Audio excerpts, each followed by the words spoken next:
Je suis une Fréchette de la 10e génération. Et c'est dans ces documents sur la généalogie et l'histoire des Fréchettes d'Amérique que je l'ai appris. J'ai lu aussi que François Fréchet, l'ancêtre de notre lignage, y avait vécu ici, à Saint-Nicolas. J'ai voulu capter un peu l'histoire de cette maison. Je l'ai fait pour mes enfants et aussi pour d'autres descendants Fréchettes qui pourraient être intéressés. Il y avait entre la grange étable et cette maison-ci une autre maison, plus ancienne, plus vieille, qui servait de hangar et qui avait été dépouillée de ses pièces sur pièces pour construire celle-ci. Ça s'était passé au 19e siècle et on avait construit cette nouvelle maison selon le style Second Empire qui était très prisé à l'époque. Alors depuis ce temps-là, bien, mon frère et moi, on s'est intéressés à notre généalogie et particulièrement à celle de ceux qui ont vécu dans cette maison depuis 300 ans. Dans ma fratrie de Drummondville, nous sommes plus de 40. Nous sommes les enfants et petits-enfants d'Archange et d'Almanzor, Maria Saint-Marjorique.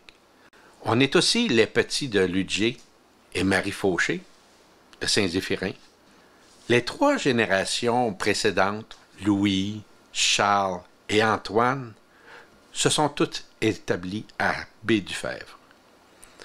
Avec les générations de 3 François, on se rapproche de Saint-Nicolas. On y arrive à François, qui épouse en 1680 la jeune Anne Leroux, qui avait bien 14 ans et demi, je pense. Ce qui nous intéresse aussi de François, c'est sa famille. Il aura avec Anne Leroux 5 filles et 7 garçons, dont Jean-Baptiste, un des plus jeunes, qui lui restera sur la terre. Jean-Baptiste, il va acheter la maison de son père pour 3000 livres. Il vivra donc aussi à Saint-Nicolas, dans la seigneurie de Lauzon. Il va léguer la maison à son fils Hyacinthe.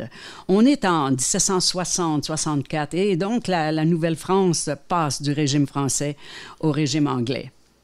Celui qui en héritera s'appelle aussi Hyacinthe. Une de ses descendantes disait qu'il avait toute une réputation d'homme fort, qui séparait ceux qui se battaient, comme elle disait. Et quant à Stanislas, il occupe la terre au moment où finit le régime seigneurial. On est en 1854. Il cesse donc d'être un censitaire. Et lui, il peut acheter le fonds de terre. Alphonse et Gédéon, c'est à eux qu'on doit la maison actuelle. Et il y a des actes notariés de l'époque qui révèlent un emprunt en 1895 d'un bon 600 piastres à remettre dans les 3 ans. Quant à Gérard, son père meurt, il n'a que 20 ans.